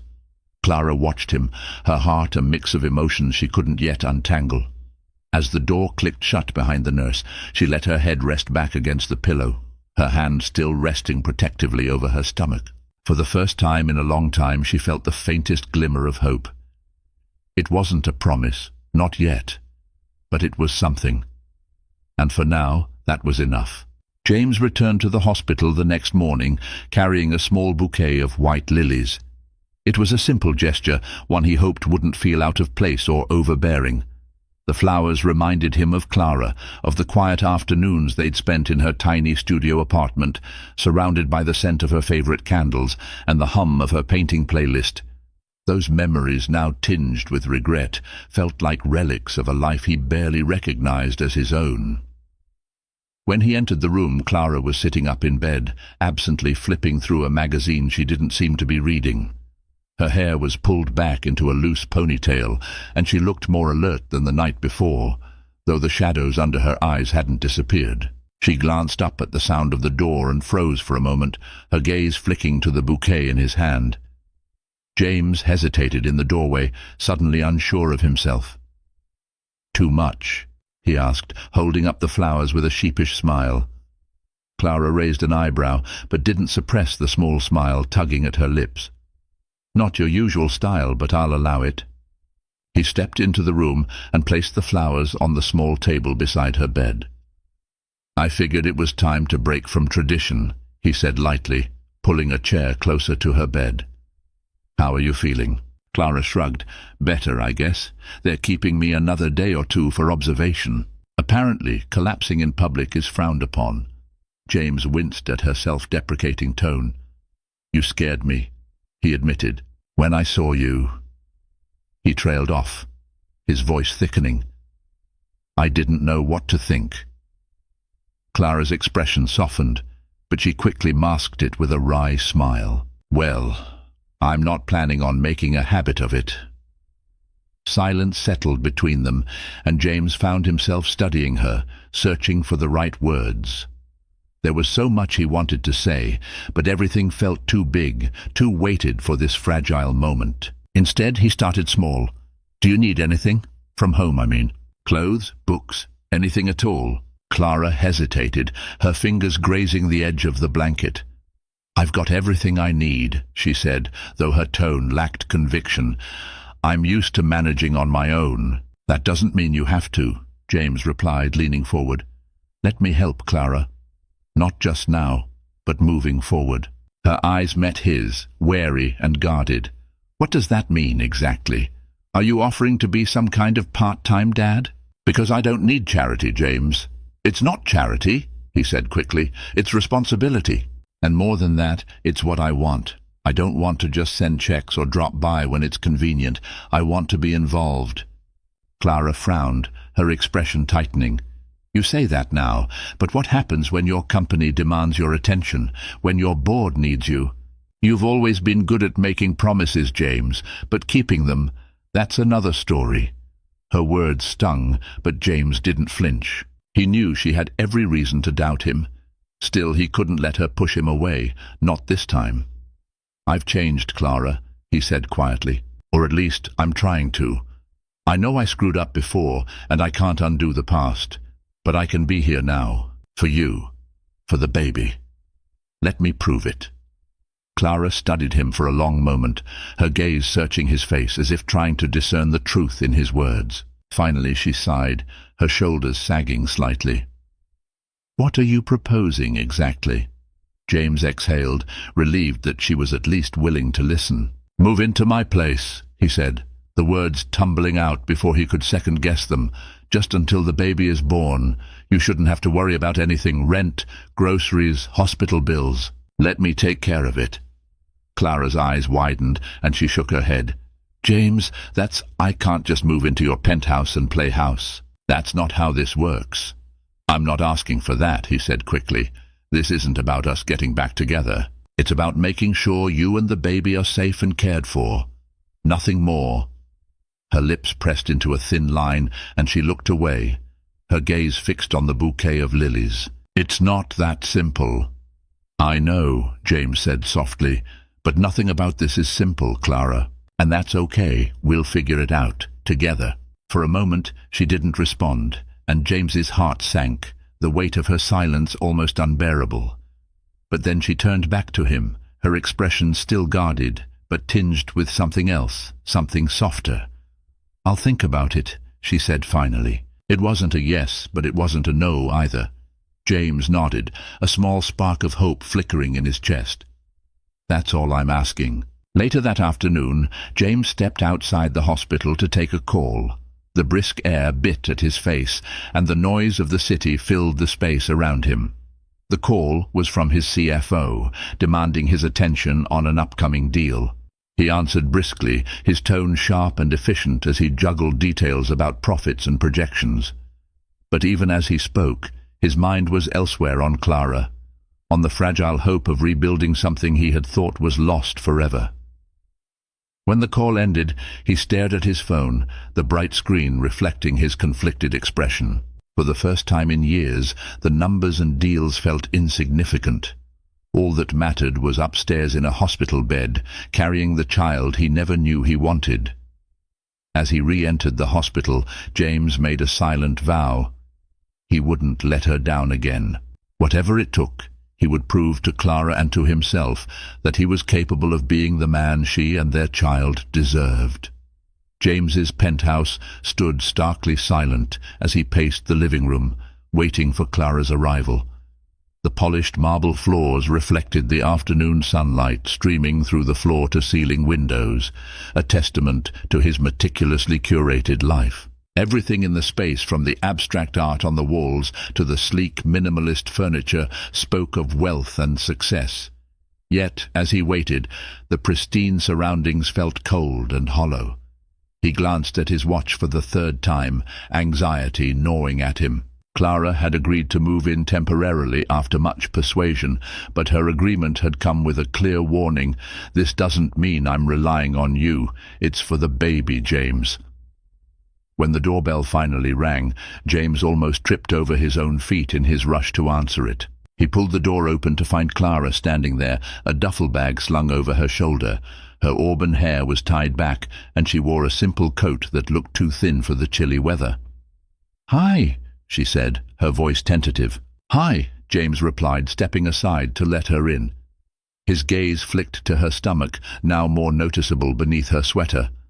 "Let me take that," he offered, reaching for her bag. Clara hesitated, her fingers tightening on the strap, before she finally let him take it. "Thanks."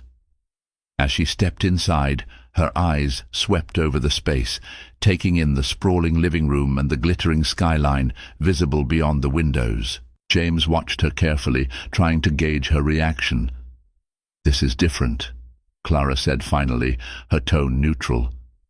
"A lot bigger than I remember." James couldn't tell if it was a compliment or a criticism, but he chose not to press. "It's just a place," he said, setting her bag down by the couch. "What matters is that you're comfortable." Clara didn't respond immediately. Instead, she walked to the window, gazing out at the city below. For a moment, James saw a flicker of the woman he had fallen in love with, the quiet dreamer who had once painted cityscapes with such vivid emotion they felt alive. "It's beautiful," she said softly, her breath fogging the glass. James stepped closer, keeping a respectful distance. "I used to think so," he admitted. "Now I'm not so sure." Clara turned to him, her brows furrowed. "What do you mean?" He hesitated, the vulnerability of the moment catching him off guard. "It's just all of this. Everything I've built, it doesn't feel as important as it used to. Not when I think about what I lost to get here." Clara's expression shifted, a flicker of understanding in her eyes, but she quickly looked away, her hand resting protectively over her belly. "We all make choices, James," she said quietly, "and we live with the consequences." Her words were a gentle rebuke, but they carried no malice. Still they stung, a reminder of how deeply he had hurt her. The days that followed were a delicate dance of boundaries and tentative connection. Clara settled into the guest bedroom, a space James had hastily prepared with soft linens and fresh flowers. She spent most of her time reading or sketching in a notebook she kept close, her movements careful and deliberate. James respected her space, but he couldn't help stealing glances at her whenever they crossed paths. One evening he found her in the kitchen, a faint hum escaping her lips as she prepared tea. The sound caught him off guard, pulling at a memory he hadn't visited in years. "You still hum when you're focused," he said, leaning against the doorframe. Clara looked up, startled. "I didn't realize I was," she said, a faint blush coloring her cheeks. "It's nice," James said, his voice soft. "I used to love hearing it when you painted." Clara's hand stilled on the teapot, her eyes flicking to him. "That feels like a lifetime ago." "It does," James admitted. He took a tentative step closer. "But some things don't change." Clara didn't respond immediately, her gaze dropping to the counter.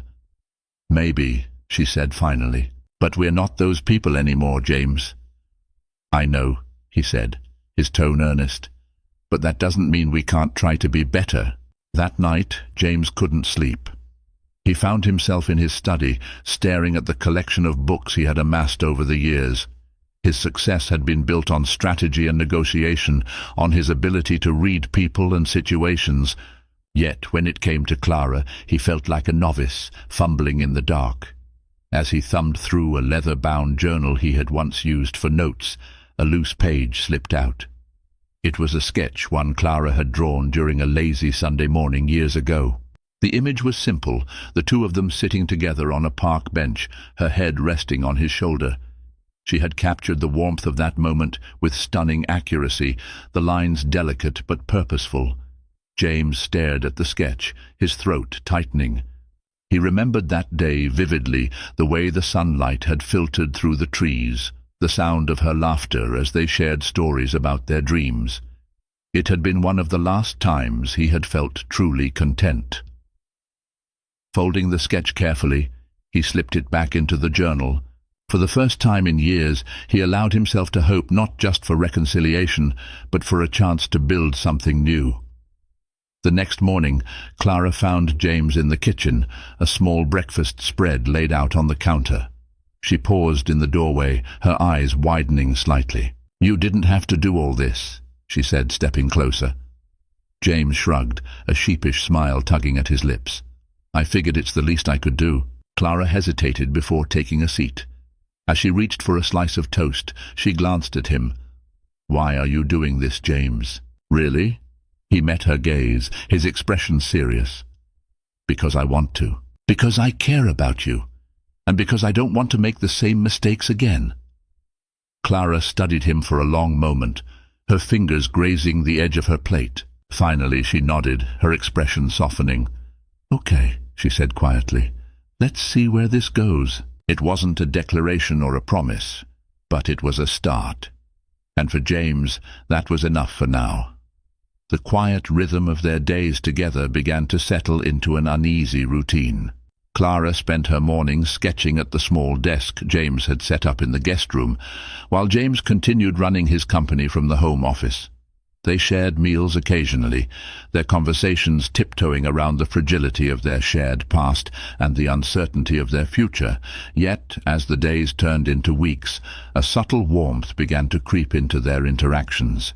James noticed the way Clara's guard would lower, if only slightly, when she spoke about her plans for the baby. Clara, in turn, observed how James softened in her presence, his sharp edges dulled by the genuine effort he made to connect. It was during one of these moments of tentative closeness, a quiet evening over tea in the living room, that the storm finally broke. Clara sat on the plush couch, her legs tucked beneath her as she cradled a steaming mug of chamomile tea. The faint strains of jazz played from the speakers, the soft melody filling the spacious room. James sat across from her, his sleeves rolled up and a faint smile on his lips, as he listened to her talk about her art classes. "I've been thinking," Clara said, setting her mug down. "Once the baby's here, I might want to start teaching again. Not full-time, but just enough to feel like I'm contributing something." James nodded, leaning forward with genuine interest. "That's a great idea. Your students always adored you." Clara's lips quirked into a small smile, a rare softness in her expression. "It's not about them adoring me. It's about purpose, I guess. Feeling like I'm part of something bigger." "You are," James said quietly, his gaze steady. "You've always been." The words hung in the air, heavy with unspoken emotion. Clara looked away, her fingers tracing the edge of her mug. Before she could respond, James's phone buzzed on the coffee table. The sharp sound shattered the moment, and he instinctively reached for it. "Sorry," he muttered, glancing at the screen. His expression shifted instantly, the faint warmth in his eyes replaced by a cold, calculated focus. "What is it?" Clara asked, her tone cautious. James hesitated, his jaw tightening. "It's a work thing. I'll deal with it later." Clara's eyes narrowed, suspicion flickering in her gaze. "Is it about that project you mentioned? The development deal?" James's hesitation was brief but noticeable. "Yes," he said finally. "It's nothing you need to worry about." But Clara wasn't convinced. "James, what's going on? You've been dodging calls all week. Is something wrong?" "It's fine, Clara," he said, his tone clipped. "Just business." The conversation ended there, but the unease lingered. Clara couldn't shake the feeling that James wasn't telling her the whole truth. The following afternoon, Clara found herself alone in the penthouse, her curiosity gnawing at her. She told herself it wasn't about mistrust, it was about understanding. James had been acting strange lately, and she needed to know why. Wandering into his office, she hesitated for a moment before stepping inside. The room was impeccably organized, a testament to James's meticulous nature. On the desk, a sleek laptop sat open, its screen dark but not locked. Clara's fingers hovered over the keyboard. She hesitated, the weight of what she was about to do pressing down on her, but the nagging feeling wouldn't let her walk away. Taking a deep breath, she tapped the touchpad, and the screen lit up. A document was open, its title glaring back at her, Madison Heights Development Proposal. Clara's eyes scanned the contents, her heart sinking with each line. The project James's company was spearheading wasn't just any development. It was a massive urban renewal initiative that involved demolishing several community centers and affordable housing complexes, including the one where Clara had been teaching art classes for underprivileged kids. Her stomach churned as the realization sank in. James had known. He had to have known. And yet, he hadn't said a word. The sound of the front door opening jolted her out of her thoughts. Quickly, she closed the laptop and stepped out of the office, her pulse racing. When James walked into the living room, Clara was waiting for him, her arms crossed and her expression tight. "Clara," he said, sensing the tension immediately. "What's wrong?" She didn't waste time. "Why didn't you tell me about the Madison Heights project?" James froze, his face paling slightly. "Clara, I can explain, can you?" She cut him off, her voice sharp. "Because it looks like your company is planning to tear down the community I've been working with for years, and you didn't think to mention it." "I didn't know the details," James said quickly, his tone defensive. "It's a massive project. I delegated it to my team." "That's not good enough, James," Clara snapped. "You're the CEO. You're responsible." "I didn't mean for this to happen," he said, his voice rising. "Do you think I wanted to hurt you? To hurt anyone?" "But you did," Clara said, her voice breaking. "And you didn't even care enough to find out how. You've been so focused on fixing things between us that you didn't stop to think about what your actions might mean for me or for the people you're affecting." James took a step closer, his expression pleading. "Clara, please, let me make this right. I'll stop the project. It's not about stopping the project," she interrupted, tears glistening in her eyes. "It's about trust, James. How can I trust you when you keep things like this from me?" Her words hit him like a blow, and for a moment he was silent, his gaze dropping to the floor. When he finally looked up, his voice was quiet, almost broken. "I'm trying, Clara. I'm trying to be better, but I can't change overnight." Clara stared at him, her heart aching with the weight of their shared pain. "I know you're trying," she said softly, "but maybe trying isn't enough." With that, she turned and walked away, leaving James standing alone in the living room, the distance between them feeling impossibly vast. This chapter marks a turning point in their relationship, as James is forced to confront not only his mistakes, but the deeper flaws in his priorities. Clara, meanwhile, must grapple with her own fears of vulnerability and whether she can truly trust him again. Their journey is far from over, but the seeds of transformation have been planted. The tension in the penthouse was palpable, a heavy silence stretching between James and Clara like an unbridgeable chasm. Days had passed since their argument, yet the words they had exchanged still lingered, raw and unhealed. James had tried to approach her, to explain himself, but Clara had kept her distance, retreating into the guest room and the sanctuary of her thoughts. For James, the silence was unbearable. He had always been a man of action, someone who could fix problems with logic and determination. But this wasn't a deal to negotiate or a crisis to manage. This was Clara, someone he had already let down too many times. And this time he wasn't sure if an apology would be enough. One morning, James left the penthouse early without telling Clara. He had spent the night poring over documents related to the Madison Heights project, tracing its origins and realizing just how blind he had been to its consequences. The reports and proposals were filled with statistics and projections, but they failed to capture the human cost, the lives that would be upended, the communities that would be erased. Determined to see the situation for himself, James drove to the neighborhood in question. The streets were alive with the chatter of children playing and the hum of life in a tight-knit community. The buildings, while old and worn, stood as symbols of resilience and history. He parked his car and stepped out, his polished shoes feeling out of place on the cracked pavement. As he walked, he saw the art center Clara had mentioned, a modest building with colorful murals painted on its walls. The scenes depicted families, culture, and a sense of togetherness that was far more vibrant than anything his skyscrapers could ever offer. A woman greeted him at the entrance, her eyes wary. "Can I help you?" she asked, her tone cautious. "I'm just visiting," James said, his voice uncertain. "I've heard a lot about this place."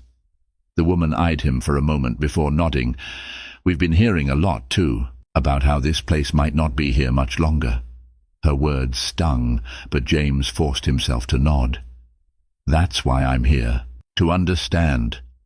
The woman hesitated, then motioned for him to follow her inside. The art center was small but filled with life children painting at easels, teenagers practicing dance routines, and adults gathering for a community meeting. James watched in silence, the weight of his decisions pressing down on him with every passing second. Later that evening, James returned to the penthouse, his mind racing. Clara was in the living room, her sketchbook open on her lap. She looked up when he entered, her expression guarded. "Clara," he said softly, walking toward her. "I went to Madison Heights today." Her eyes widened slightly, but she said nothing, waiting for him to continue. "I needed to see it for myself," he said, sitting across from her, "to see what I've been blind to." Clara set her sketchbook aside, her hands resting on her lap. "And what did you see?" she asked, her voice measured. "I saw people, families, children living their lives, building something real. I saw the art center you've been working with. It's incredible, Clara." What you've done there it's beautiful." Her lips pressed into a thin line and she looked away. "It's not about me, James. It's about them, about the lives that will be destroyed if this project goes forward." "I know," James said, his voice firm. "That's why I've decided to shut it down." Clara's head snapped back toward him, her eyes wide with disbelief. "What?" "I'm stopping the project," he repeated. "I've already contacted the board. It's going to cost us a lot, but I don't care. I can't let this happen. Not now, not ever."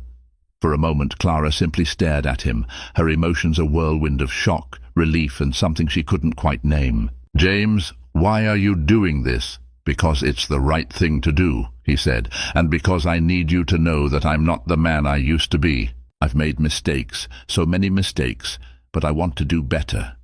For you, for the baby, for myself." Clara's gaze softened, her defenses cracking just enough to let his words sink in. "I don't know if I can trust you yet," she admitted, her voice trembling, "but I can see that you're trying. And that means something." James nodded, his heart swelling with a mixture of hope and relief. "That's all I'm asking for, Clara, a chance to prove to you that I can be the man you need me to be." They sat in silence for a moment, the weight of their shared history hanging between them. Finally, Clara spoke. "You know, when I first found out I was pregnant, I was terrified, not just because of the baby, but because I didn't know if I could do it alone. I thought maybe it was better that way, better than risking being hurt again." James's throat tightened, guilt washing over him. "You'll never have to do it alone, Clara. Not anymore." She looked at him, her eyes glistening with unshed tears. "I want to believe you, James. I really do." "Then let me show you," he said, his voice steady. "Not with words, but with actions." Clara nodded slowly, a small but significant gesture. It wasn't forgiveness, not yet, but it was a step, a fragile thread of hope, weaving its way through the fractures of their past. The next day, James called an emergency board meeting to formally announce the cancellation of the Madison Heights project. The decision was met with resistance, but James stood firm, his resolve unwavering. For the first time in years, he felt like he was making a choice that truly mattered, one that aligned with the person he wanted to become. Back at the penthouse, Clara began to let her guard down, allowing James to be more involved in her day-to-day life. He accompanied her to doctor's appointments, asked questions about the baby, and even took an interest in her sketches. Slowly but surely, the walls between them began to crumble. One evening, as they sat together on the couch, Clara handed him a small piece of paper. It was an ultrasound image, the tiny figure of their baby barely visible. James stared at it, his chest tightening with emotion. "It's incredible," he said, his voice barely above a whisper. Clara smiled softly. "It is." In that moment, something shifted between them, a fragile but undeniable connection, built on the promise of a new beginning. They weren't there yet, but for the first time, James and Clara felt like they were walking the same path, and for both of them, that was more than enough. The days began to blend into a quiet rhythm, one marked by tentative conversations and shared moments that slowly chipped away at the icy distance between James and Clara. While trust was still fragile, there was an unspoken understanding growing between them, a cautious willingness to believe in the possibility of something better. For James, every interaction with Clara felt like both a gift and a test, and he approached each one with care, knowing that a single misstep could undo all the progress they had made. But he wanted more. He wanted Clara to see that he wasn't just trying to repair the broken pieces of their past. He was building something entirely new. Late one night, James sat alone in his study, a glass of whiskey untouched on the desk beside him. The faint glow of his laptop illuminated his face as he pored over old photos of Clara's artwork, saved from their earlier days together. Her talent was undeniable, but what struck him most was the raw emotion she captured in each piece. Every brushstroke told a story, stories he had once been a part of, but had been too blind to appreciate. His gaze drifted to a recent sketch she had left on the coffee table, a delicate drawing of the Madison Heights Art Center, surrounded by smiling children. It was simple yet powerful, a testament to her unwavering connection to the community. He stared at it for a long moment before picking up his phone. "Ngotch," he said when his assistant answered groggily. "I need you to pull some strings. It's important." A week later, Clara returned to the penthouse after a long day of running errands, her hand instinctively resting on her growing belly as she stepped inside.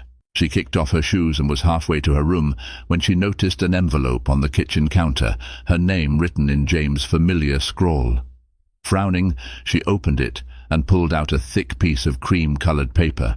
It was an invitation to a private gallery opening in her honor. Her heart skipped a beat as she read the details. The event was scheduled for the following evening at one of the city's most prestigious galleries. Beneath the formal wording, James had written a personal note. "Clara, this is for you for your work, your passion, and the incredible impact you've had on so many lives. I hope you'll let me celebrate you the way you deserve." Clara stared at the note, her emotions swirling. She wanted to feel touched, but a part of her bristled at the idea that James might be trying to buy her forgiveness with a grand gesture. Still, curiosity and something deeper drew her to the idea of seeing what he had planned. The next evening, Clara arrived at the gallery, her steps tentative as she walked through the glass doors. She wore a simple yet elegant dress that hugged her growing belly, her auburn hair falling in soft waves over her shoulders. The space was buzzing with quiet excitement, a mixture of familiar faces from the art world and unfamiliar ones she assumed were James's business associates. James stood near the entrance, his sharp suit tailored to perfection, but his expression softened the moment he saw her. He approached slowly, his hands in his pockets as if trying to make himself less imposing. "You came," he said, his voice filled with quiet relief.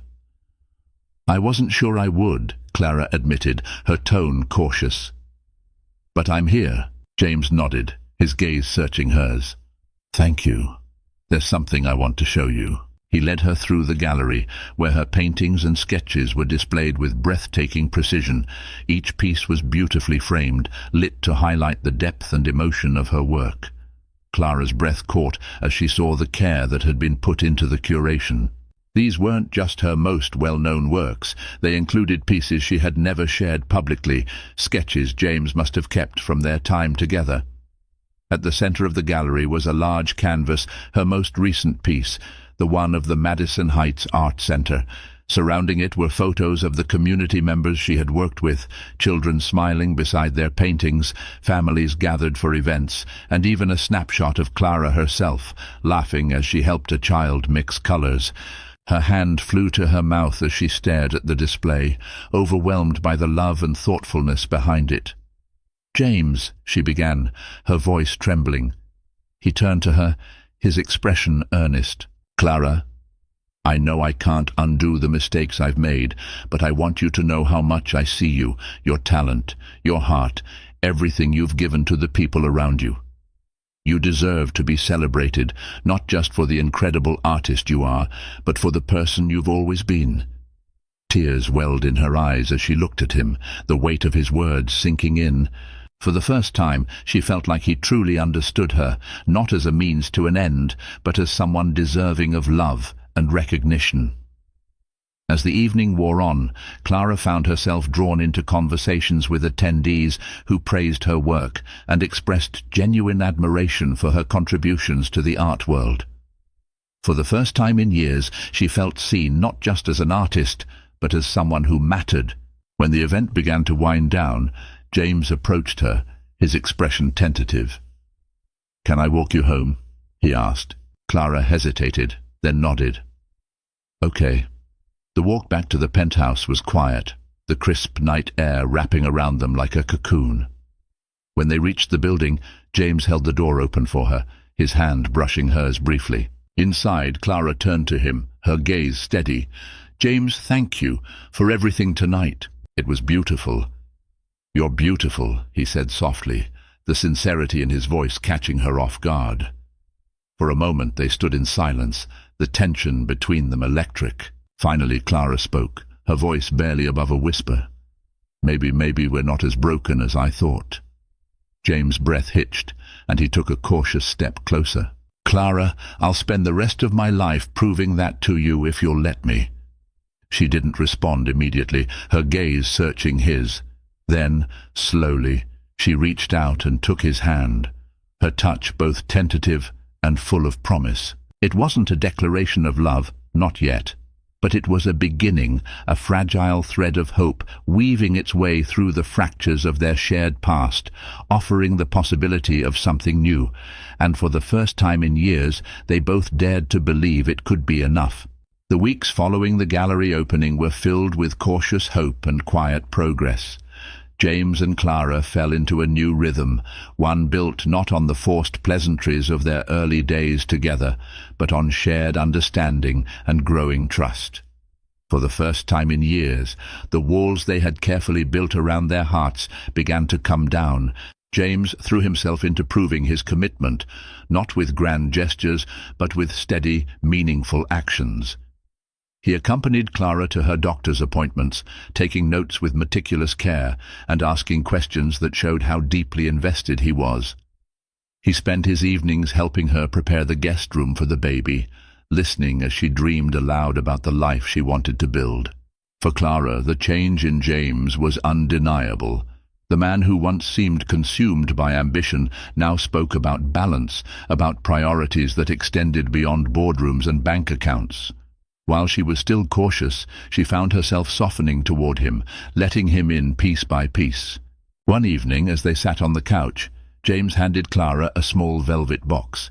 She froze, her heart racing. "James, what is this?" "It's not what you think," he said quickly, holding up his hands. "Just open it." With hesitant fingers, Clara opened the box to find a delicate silver bracelet inside, its charm engraved with a tiny tree. She looked at him, puzzled. "It's a tree of life," James explained. "I thought it symbolized growth, resilience, and new beginnings. Things I think we both need."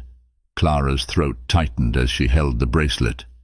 "James, this is thoughtful, beautiful." He smiled, relief washing over him.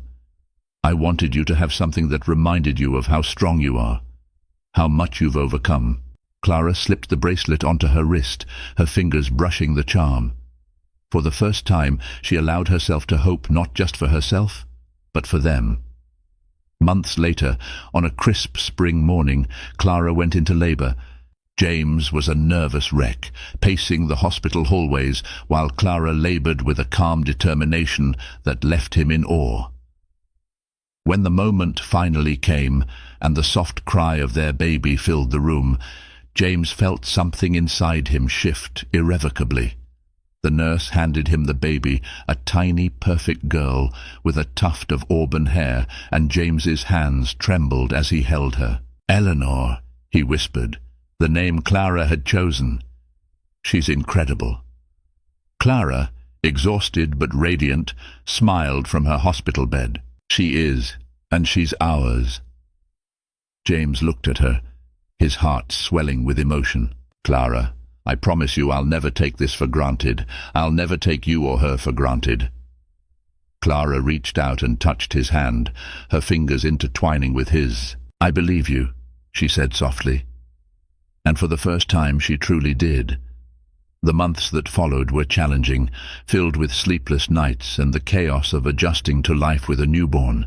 But amidst the exhaustion and the uncertainty, James and Clara found something they hadn't felt in years, a sense of partnership.